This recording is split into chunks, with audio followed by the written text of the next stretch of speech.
my time. I want you, but I'm shy. Here's my cup, fill it right up. I'll never stop. I'll never stop, stop, stop, stop, stop. Love, yeah, yeah. Come a little bit closer, yeah. To all my ladies who got a brother that doesn't treat them right, put your finger right in his face and tell that man bye-bye. I'm too fly, I'm too fly. Bye-bye, bye-bye, bye-bye. You're a little bit selfish. El tema de hoy es alucinante y apasionante para el análisis macro y profundo. Escuche, por favor, detenidamente y con mucha atención. Una mujer tuvo el hijo de otro, o más bien de otros. Y esos otros precisamente tuvieron el hijo de ella. Lo peor es que se dieron cuenta meses después. Y ahora los bebés fueron desprendidos de su madre biológica y entregados a su madre genética. Esta historia real que sucede en Estados Unidos, en Los Ángeles, es apasionante para plantear muchas cuestiones, no sobre esa pareja, sino sobre la misma especie humana. Más allá de saber si la pareja hizo bien o mal en horrorizarse y querer cambiar al bebé, lo que nos importa es analizar el aspecto legal, el aspecto humano, político, sociológico y espiritual de lo que somos o en lo que nos estamos convirtiendo. Soy Roberto Lamadrid y esto que soy yo, Detrás de la Razón. Comenzamos.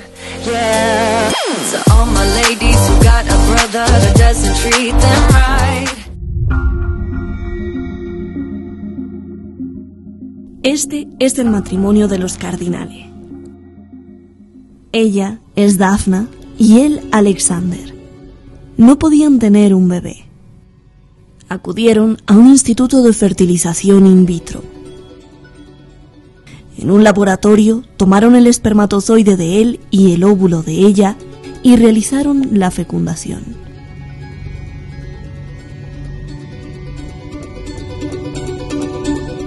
Después, el óvulo ya fecundado se lo introdujeron a Daphna. Y todos felices. Comenzó el embarazo.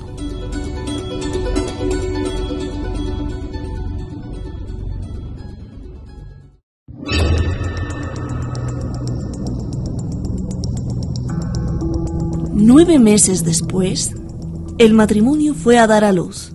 Y ellos dicen que fue de terror. En la sala de partos, sobre todo el esposo, Alexander, esperaba un niño rubio, como su primogénita, pero se sorprendió al ver que la niña salió con la piel más oscura, dice la demanda. Prácticamente al ver a la bebecita dijo: ¿qué es esto? Leo textualmente sus propias palabras asentadas en la denuncia judicial. Fue tan chocante ese momento que Alexander se alejó varios pasos de la mesa de partos y se apoyó contra la pared. Our memories of childbirth will always be tainted by the sick reality that our biological child was given to someone else, and the baby that I fought to bring into this world was not mine to keep. Meses después, el matrimonio decidió hacerse la prueba de ADN. Cuando les dieron los resultados, la pareja dice que sufrieron otra tragedia. La prueba determinó que no estaban relacionados genéticamente con la bebé y descubrieron que habían criado al embrión de otra pareja.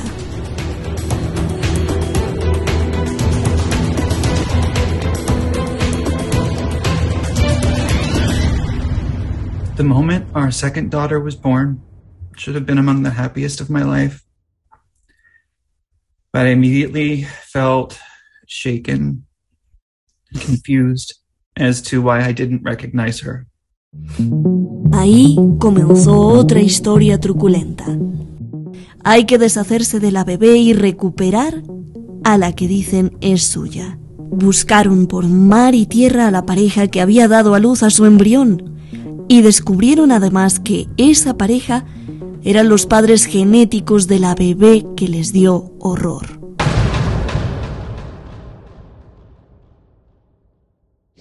Las parejas habían dado a luz y estaban criando, sin saberlo, los embriones del otro. It was torture that shook me to my core and forever changed who I am. I was robbed of the ability to carry my own child. Daphna es terapeuta y Alexander un cantautor. Dicen que fue tan traumático que buscaron tratamiento de salud mental por los síntomas de ansiedad, depresión y trastorno de estrés postraumático.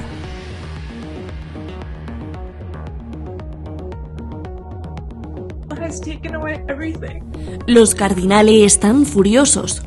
Alegan incumplimiento de contrato y han demandado al Centro de Fertilidad con sede en Los Ángeles, el Centro de Salud Reproductiva de California, así como a In Vitro Tech Labs, un laboratorio de embriología. Mediante trámites legales ante la corte, ambas parejas se deshicieron de sus bebés indeseados e intercambiaron los bebés formalmente. La otra pareja demandará también, pero prefirió no revelar su nombre.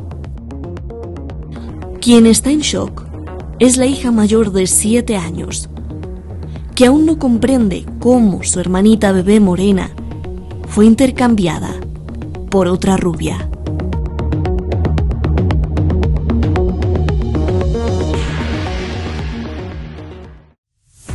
Muchísimas gracias al equipo de Detrás de la Razón, muchísimas gracias pues, a usted que siempre ha estado en ya unos días más, unas semanas más y cumplimos 9 años y seguro que haremos programas especiales, estése pendiente. Hoy tenemos un programa fascinante, como lo dije al principio, es alucinante la noticia y apasionante porque queremos analizar justamente esto con la mano de nuestros analistas, 2 personas, creo, expertas en su área.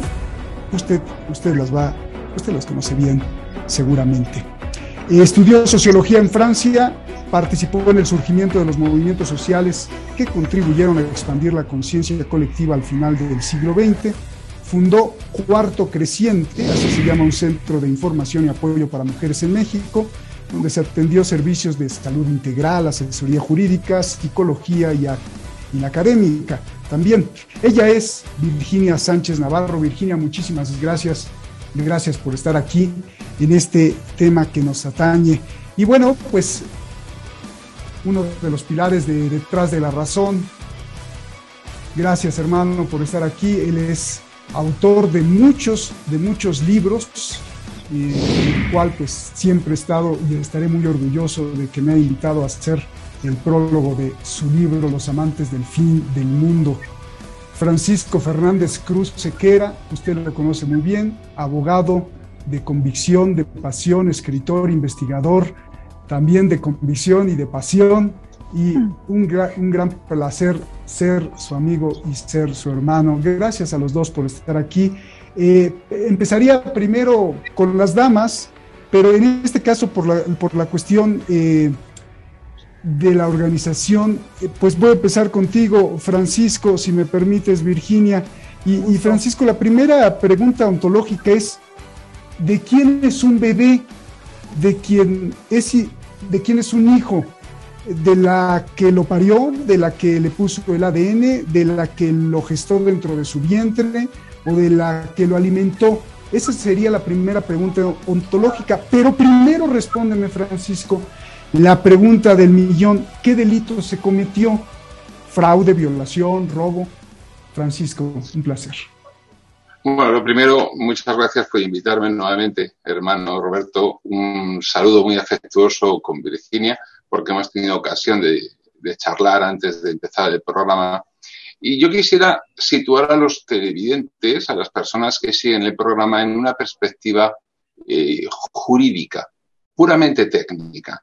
Porque las opiniones, cada uno vamos a tener una diferente, y todas ellas, en cuestiones de orden moral o de conciencia, pueden ser a priori equivalentes. Y por lo tanto, en esto no hay alguien equivocado, la persona de un lugar está equivocada y la de otro está acertada. Hace 20 y tantos años, los juristas nos encontramos ante una realidad que fue que de repente la ciencia hizo posible la ingeniería genética. Y eso tenía que tener un acomodo en el ordenamiento jurídico. Y además tenía que tener un acomodo en el ordenamiento jurídico en el que hubiese algún tipo de consenso, de concierto a nivel internacional. Imaginemos lo que puede suponer, desde el punto de vista de la dignidad humana, clonar a un ser humano. Que alguien se pudiese apoderar de tu caudal, de tu material genético y sin tu permiso clonar a alguien. Sería una barbaridad. Por lo tanto, nos encontramos en un problema que motivó montones de congresos, de seminarios, de libros, de obras, porque teníamos que ordenar esto. Bien, ¿cuál es, desde el punto de vista jurídico, la situación que se produce? El derecho no es nunca un ente separado ni de la forma de vivir en una época, ni de la tecnología de una época, ni de la técnica de una época, ni del pensamiento dominante de una época. Tú mismo has situado este hecho en California, en Estados Unidos, pero no en cualquier estado, en California. Es decir, uno de los estados que podríamos decir que más ha arraigado todas las tendencias, vamos a llamarlas así, progresistas. Normalmente, fíjate que en este tema también convergen las izquierdas universalistas, humanitaristas, con las derechas neoliberales, en esa concepción individualista del ser humano y contractual. Como si el amor, los hijos, la familia, pudieran ser objeto de contrato. Además, enlazamos en un país donde las tendencias de orden eugenésico fueron muy importantes hasta los años 50, igual que en Suecia. Bien, centrada esta cuestión, nos encontramos con que esto no es nada nuevo. ¿Qué ocurría cuando en un hospital, en el nido, se confundían dos bebés y le daban a las parejas el bebé cambiado? Era la misma situación. Habían criado, educado o tenido un bebé que no era el suyo. No había medios genéticos de ADN, no se conocía como para poder determinar la filiación sin ningún género de duda. Pero lo cierto y verdad es que eso ha ocurrido siempre. Por eso se fue desarrollando un sistema, por ejemplo, que fue el de la huella plantar. Tomar la huella de la planta del pie del niño para asociarla a la madre, poner una pulsera a la madre, poner una pulsera al niño para evitar esa confusión. Ahora nos encontramos con que la confusión no se ha producido al final del proceso, como es lo tradicional. Se ha producido al principio del proceso. Se ha producido cuando hemos fecundado un óvulo de forma completamente mecánica dentro de una probeta. Pero no hemos fecundado solamente uno. Hemos fecundado varios embriones, de los cuales solo se ha implantado uno. Si falla, el siguiente. Y si ya por fin los caprichosos padres tienen uno, los demás, que son seres humanos, guste más o guste menos, perfectamente individualizados en toda la historia de la humanidad e irrepetibles, hay leyes que se han regulado que dicen que se desechan y algunos de ellos pueden terminar incluso en la industria cosmética. Nadie se pregunta por la ética de satisfacer previo pago de su importe a quien pueda pagarlo, su capricho de tener un niño y deshacerse de 5 embriones. Eso no importa. Una vez más, la intervención que has hecho al inicio para explicar esto, donde pone el foco de atención, donde sitúa el centro del agravio, no es en los inocentes. ¿Qué derechos tenían los niños? Sino qué derechos tienen los padres. El que su dinero les permite. Entonces, esto es muy viejo y muy nuevo a la vez. ¿Qué es lo nuevo? La tecnología genética. La confusión no tiene nada de nuevo. Cuando nos planteamos legislar esto, y se han hecho leyes de reproducción asistida, se ha hablado de madre gestante, no biológica. Ese matiz es importante, porque la madre biológica es la genética. Entonces nos hemos encontrado con que, por ejemplo, por 300 euros, una persona, una señora, por ejemplo, encarga un kit de reproducción Holanda, le mandan un paquete a su casa con una jeringuilla con semen elegido sobre un catálogo con unas características genéticas, No jodas. y se fertiliza, ya solo se insemina un niño y tiene un niño. ¿Por qué? Porque los hijos no son el resultado de la unión de un hombre y una mujer para formar una familia, sino que son la continuación de la propia realización personal de un individuo. Un concepto muy liberal.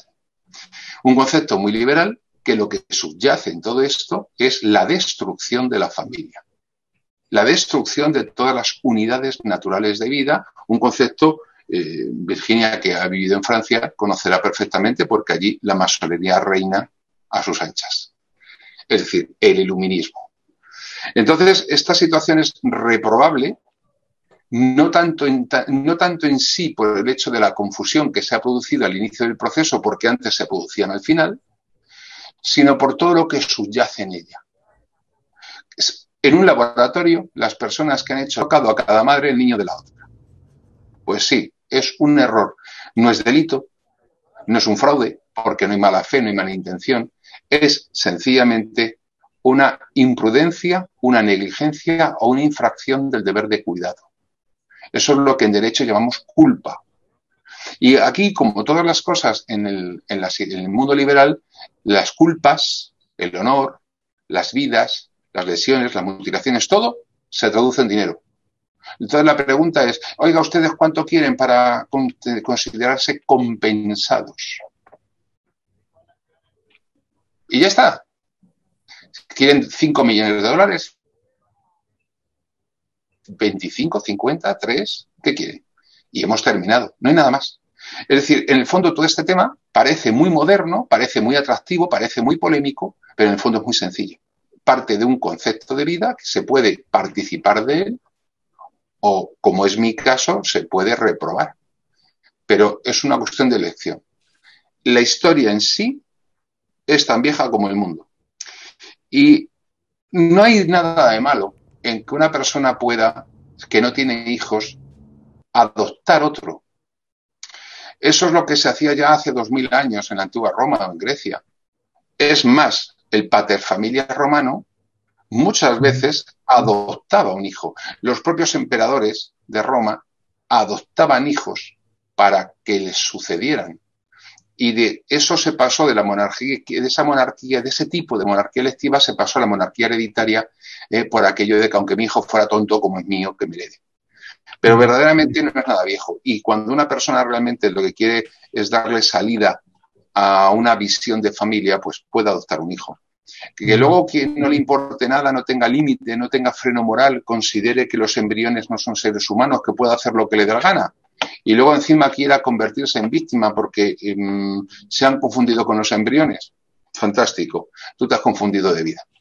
Pues gracias por esta primera exposición. Te agradezco mucho, Francisco, de verdad, estupenda y nos deja claro muchas cosas. Ahora voy contigo, Virginia. A ver, contéstame, ¿de quién es un bebé? ¿De quién es un hijo? ¿De la que lo parió, de la que le puso el ADN, de la biológica, de la que lo gestó dentro de su vientre, de que la amó, de la que lo hizo crecer, lo alimentó? Dame el lado espiritual, dame el lado sociológico, que es tu campo, de esto que está exponiendo Francisco, por favor. Sí, gracias, Roberto. ¿Me escuchas bien? Sí, te escuchamos bien. No, te escuchamos. Bueno, antes que nada comentar que gracias a Francisco por ubicar este fenómeno, ¿verdad?, en el contexto legal, jurídico, ¿no? Y hablar de la ingeniería, del surgimiento de la ingeniería genética y de la eugenesia y de la distinción entre madre gestante, madre genética y del factor de que es tan mercantil todo el tema, se ha mercantilizado de tal manera que ya hay esta posibilidad de que la madre compre un kit de concepción y se autoinsemine, etcétera, ¿no? A mí todo eso me lleva a... me remonta a Jalil Gibran, ¿verdad? y al tema de cómo, pues, los hijos no son más que de sí mismos, ¿verdad? Son de la vida, son de las ansias de la vida que siente por sí misma, ¿verdad? El primer problema creo que tenemos es el de normalizar que todo esto ocurra y donde sea legítimo reemplazar la naturaleza por toda esta inteligencia artificial, como quiere el mundo feliz de Huxley.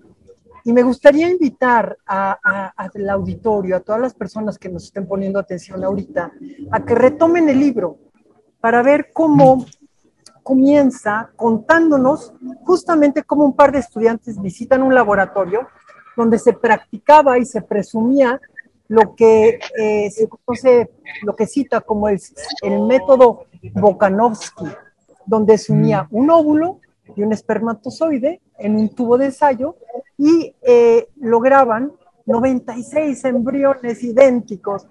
Y entonces es la producción en masa de estos seres humanos.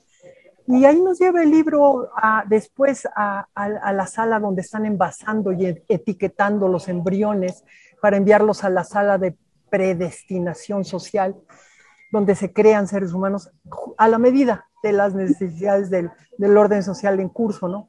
Y también nos recuerdo cómo en esa sala les están dejando acceder a distintas dosis de oxígeno. El oxígeno es controlado para controlar su nivel de inteligencia, ¿no? Y entonces como los epsilones, los menos desarrollados, la casta más baja, pues le dejan bien poquito oxígeno. Entonces quiero que el auditorio relacione esta historia y no la normalice y la ubique en lo que está ocurriendo y que qué casualidad, ¿no? Ahí en el libro también nos cuenta cómo todos son educados para amar su destino social. Los epsilones se les acerca, es que es importantísimo de retomar, ¿no? Se les acerca libros y a flores. ¿Puedes poner tu micrófono más cerca de tu boca? Sí, el micrófono sí ¿se escucha así? Sí. Mejor, qué bueno. Ok, gracias. ¿Cómo se acerca a los epsilones a los libros y a las flores y se les da shocks, electroshocks? Entonces se espantan y se alejan, ¿no? Y cómo se les programa, como perritos de Pavlov, a que detesten la naturaleza y detesten el conocimiento y estén contentos con su destino social de ser todo eso, ¿no? Yo digo esto, me remonto a todo esto porque la señora Casteleo, olvido el nombre, se empieza a hacer preguntas porque la criatura a la que da luz es de otra raza, como dicen, ¿no? Le metieron en el útero un embrión que era de otra pareja, ¿no? Pues un resic. Entonces, la pregunta es, ¿fue esto intencional? ¿Fue un experimento más? ¿Fue un accidente? ¿Verdad? Y aquí remitiría a otro tema, ¿no? Todo el tema del Instituto Tavistock. Y así como surge la ingeniería genética de la que nos habla Francisco, pues estos, desde terminando la Segunda Guerra, en 46 en Inglaterra, forjan este instituto, las élites, para la ingeniería social, para programar, así como nos dicen en el mundo feliz que lo van a hacer, ¿no? Y ahí vale la pena recordar que Huxley es hermano, pues, de un eugenista, ¿no? Entonces lo que está diciendo no es nada más una anécdota, sino nos está anticipando de la misma manera que hizo Orwell. Entonces, de veras, creo que es importantísimo releer esto para ubicar, ¿no? Como sabes, Roberto, el diplomado que imparto, que se llama En Sintonía con lo Sagrado Femenino, parte de resignificar el poder de dar la vida que tenemos las mujeres, como esa toma de conciencia en el Paleolítico es lo que empieza todo el proceso de sedentarización, de humanización, etcétera. Ese es todo otro tema. Pero es desde ahí que observo este fenómeno y esta publicidad a este caso como algo que hay que ver con pincitas, ¿no? Como menciona Francisco el derecho romano, ¿verdad? Y que pues es justo lo que instrumenta el patriarcado, el pater familias, tiene más derechos sobre la mujer que la mujer sobre ella misma, ¿no? Entonces, tu pregunta que remite a la propiedad sobre la criatura, ¿verdad? ¿De quién es la criatura? Pues es un tema patriarcal, porque la criatura es de sí misma. Y bien lo que dice Francisco también respecto a desde qué punto, los derechos de quién, de la madre o de la criatura, ¿no? Criatura no aparece porque es propiedad del paterfamilias, ¿verdad? Entonces, creo que ahorita este material, esta reflexión nos sirva para ver la velocidad a la que van avanzando las leyes que van modificando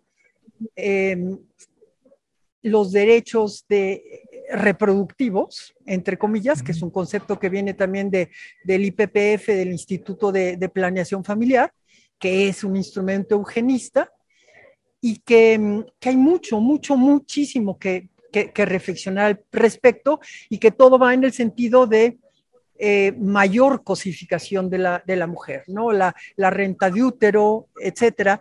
Y bueno, esta señora que levanta este caso tuvo una hija bien con su marido, concibió de forma sexual normal, y es cuando ve a la segunda criatura que pare, que ve que es morenita, que no puede ser así, y ella pues compró el embrión, ¿no? Entonces ahí viene toda esta discusión.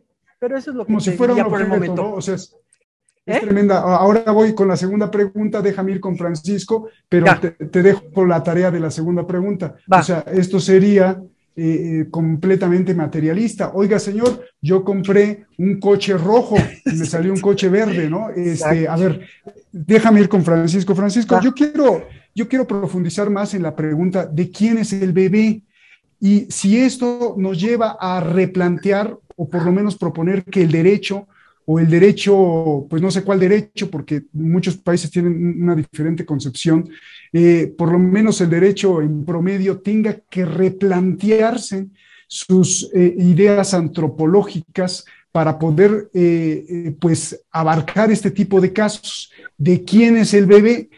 Si tú como abogado te hubiera tocado defender a la otra pareja y decir, no, pues sí, no es mi embrión, pero pues ya lo amamos y no me voy a deshacer de él, o si te hubiera tocado defender a los otros, o si, por ejemplo, te vas a Irán, que yo viví en Irán, el derecho penal, el derecho islámico y el derecho civil basado en el Islam, te diría que no hay ninguna duda, el bebé es del hombre, aunque lo haya parido o aunque le haya puesto la genética la mujer, porque ahí en el Islam está escrito que de hecho no existe la figura de la patria potestad para la mujer, sino el hombre, y si se muere el hombre, pues entonces su hermano, su papá, pero la mujer jamás podría decidir. Y ahí el derecho es completamente diferente. Por favor, Francisco. Por la vía de una relación sexual normal, bien sea por la vía de una filiación adoptiva, eso no constituye una relación de propiedad. It was torture that shook me to my core and threatened to change who I am. I was robbed of the ability to marry my own child. De este nuevo orden mundial, cómo planean, ¿no? la agenda despobladora y todo lo que lleva, como cuando surge el eugenismo, cuál es el eugenismo de los nazis, y cuál es el eugenismo más light de todas las políticas demográficas. La tendencia de desmujerizar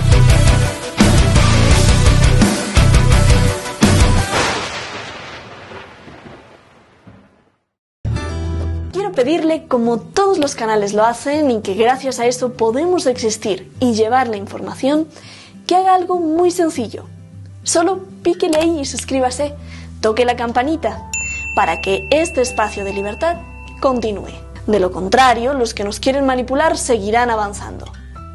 ¡Saludos!